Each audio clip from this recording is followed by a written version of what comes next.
Dak terima dituduh bermain minyak serta nyebar ke informasi ke media sosial sama media online. Perusahaan transportir minyak industri di Palembang melapor ke salah siko LSM di Palembang, juru Undang-Undang ITE ke SPKT Polda Sumsel.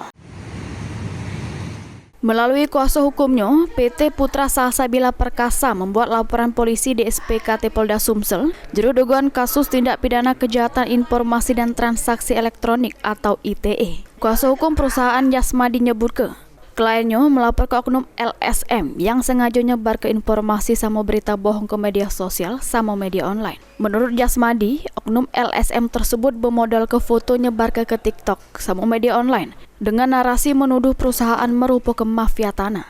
Perbuatan LSM itu pun tanpa didasari dengan informan serta konfirmasi yang jelas. Padahal perusahaan sudah melakukan pengiriman minyak sesuai peraturan yang ada karena ada monitoring serta pengawasan. Akibatnya dari informasi tersebut, perusahaan bakal mengalami dampak penjualan dari informasi yang belum tentu benar tersebut. Ada monitoring.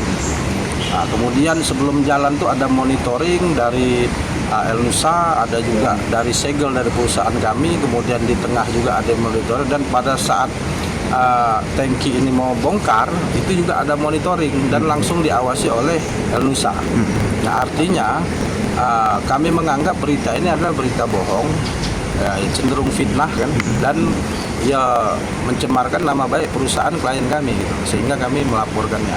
Ya, dampak dari berita bohong itu sangat luas. Jadi kami menganggap ini juga akan berdampak kepada proses-proses transaksi atau tender-tender ke depan, nanti akan berdampak kepada bisnis perusahaan. Ini laporan pelapor juru pasal 28 ayat 3 tersebut sudah diterima oleh petugas piket SPKT Polda Sumsel. Selanjutnya bakal ditindaklanjuti dengan memeriksa sejumlah saksi serta terlapor.